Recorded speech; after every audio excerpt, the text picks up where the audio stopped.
বাচ্চা ধারণের ক্ষেত্রে মহিলাদের সার্ভিক্স কিংবা জরায়ুর মুখ খুবই গুরুত্বপূর্ণ ভূমিকা পালন করে থাকে।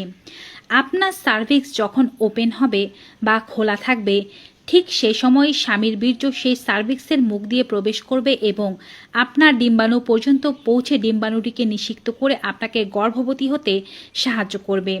কিন্তু যদি আপনার সার্ভিক্সের মুখ ওপেন না থাকে, সেই সময় আপনি হাজারো সহবাস করলেও কখনো গর্ভধারণ করা সম্ভব নয়।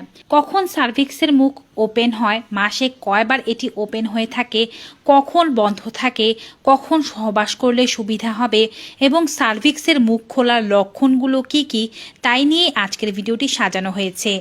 আপনাদের মধ্যে যারা গর্ভধারণের চেষ্টা করছেন তারা অবশ্যই চেষ্টা করবেন মা হতে চাই এই কথাটি কমেন্ট বক্সে লিখে দিতে, যেন অন্যরাও আপনার কমেন্ট পড়ে আপনার জন্য প্রার্থনা করতে পারে। Hello friends, welcome to our channel মা হতে চাই। সন্তান নিতে চাওয়া দম্পতিদের সকল সমস্যার সমাধান দিতে ও তাদের সেবা করতে আমাদের চ্যানেল বদ্ধপরিকর। তাই আমাদের চ্যানেলটি সাবস্ক্রাইব করে বেল বাটনে ক্লিক করে দিয়ে অল নোটিফিকেশনে ক্লিক করে দেবেন সকল আপডেট সবার আগে পাওয়ার জন্য।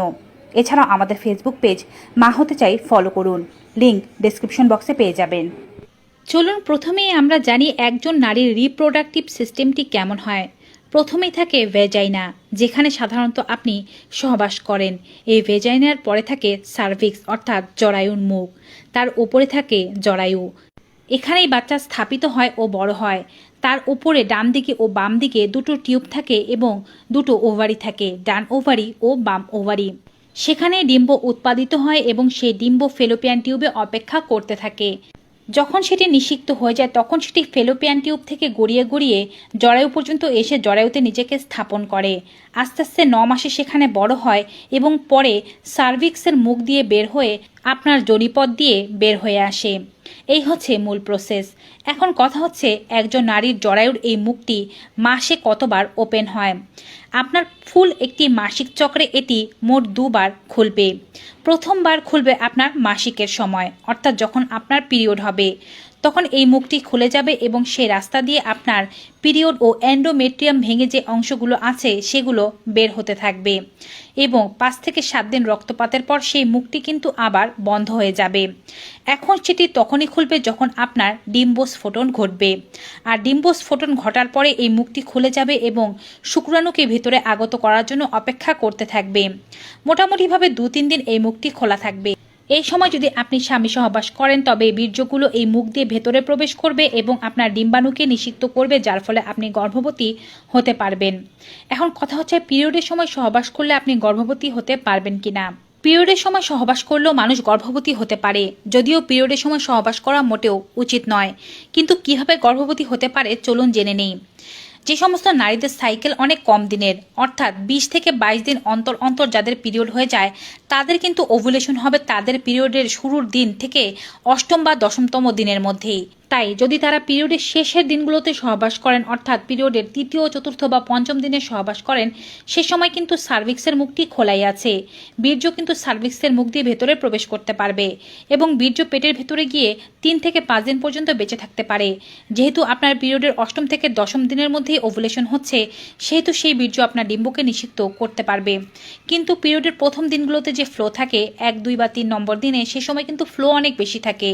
জরায়ুর মুখ তখন যদি খোলাও থেকে থাকে, আপনি যদি স্বামী সহবাস করেও থাকেন, সেই ফ্লোয়ের সাথে কিন্তু বীর্য বেরিয়ে যাবে, তাতে কিন্তু কোনো লাভ হবে না।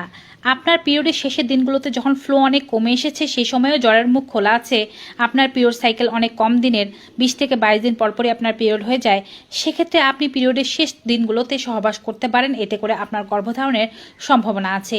কিন্তু যাদের এর চেয়ে বেশি দিনের পিরিয়ড সাইকেল, 24 দিন কিংবা যাদের 28 দিন, 35 দিন পরপর পিরিয়ড হয়, তারা কিন্তু এভাবে যদি সহবাস করেন তাদের গর্ভধারণের সম্ভাবনা নেই।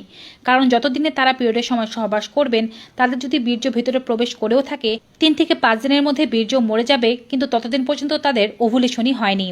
এবারে দ্বিতীয়বার আরও একবার আপনার সার্ভিক্সের মুখটি খুলবে, সেটি হচ্ছে আপনার ওভুলেশনের সময়। ওভুলেশনের সময় এই মুখটি খোলা হয়ে যায় এবং অপেক্ষা করতে থাকে বীর্যের। সে সময় আপনার শরীরে কিছু লক্ষণ প্রকাশ পেতে থাকে, যেমন সার্ভিক্সের মুখ খোলার সাথে সাথে অনেকেই ডিমের কাঁচা অংশের মতো পিচ্ছিল এক ধরনের স্রাব দেখতে পাবেন, যেটি অনেকটাই টান দিলে একটু লম্বা হতে পারে। একেবারে সাদা অংশের মতো, অর্থাৎ ডিম ভাঙলে যে কাঁচা অংশটি থাকে তার মতো দেখা যাবে। সে সময় আপনার জরায়ু বেশ ভেজা ভেজা থাকবে, বারবার স্রাব নির্গত হবে, আপনার লিবিডো অথবা সেক্স করার ইচ্ছা বৃদ্ধি পেতে পারে এবং এ সময় অনেকেই ব্রেস্টে হালকা ধরনের ব্যথা অনুভব করতে পারেন, তলপেটে চিনচিনে এক ধরনের ব্যথা অনুভব করতে পারেন। এই সময় বেজাল বডি টেম্পারেচার একটু কমে যেতে পারে।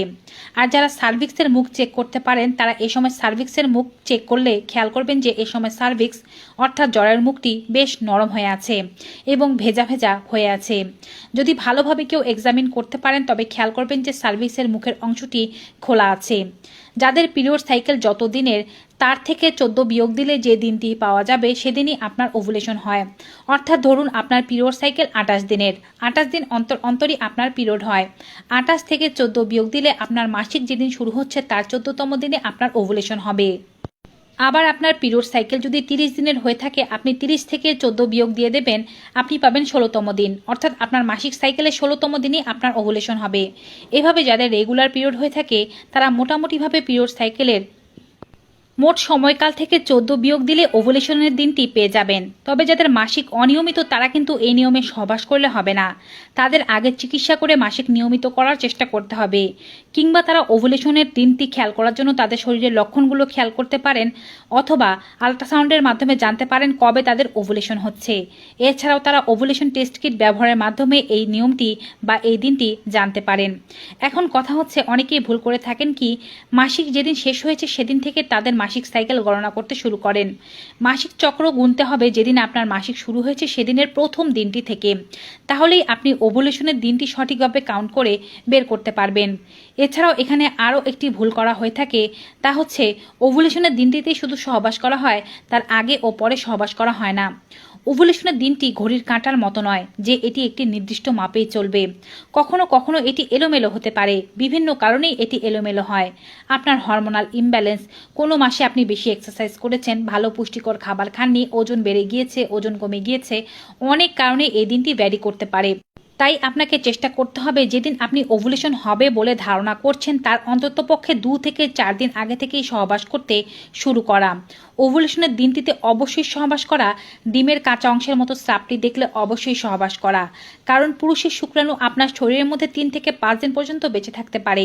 আপনি যদি গর্ভধারণ করতে চান এবং আগে থেকেই সহবাস করেন সেক্ষেত্রে কিন্তু শুক্রাণু আগে থেকেই আপনার রিপ্রোডাক্টিভ ট্র্যাক্টে অপেক্ষা করতে থাকবে এবং ডিম্বাণু বের হওয়ার সাথে সাথেই তাকে নিষিক্ত করতে পারবে। তাই ওভুলেশনের দিনের 2 থেকে 4 দিন আগে থেকে সহবাস করুন, ওভুলেশনের দিন সহবাস করুন, এর পরে 2 দিন সহবাস করুন, এতে গর্ভধারণের সম্ভাবনা অনেকাংশেই বেড়ে যাবে। ভিউয়ার্স, আশা করছি আজকের এই ভিডিওটির মাধ্যমে আপনারা অনেক তথ্য পেয়েছেন। ভিডিওটি ভালো লেগে থাকলে বেশি বেশি সকলের সাথে শেয়ার করে দিন যেন সবাই এই তথ্যগুলো পেতে পারে। আজকের মতো এখানেই বিদায় নিচ্ছি।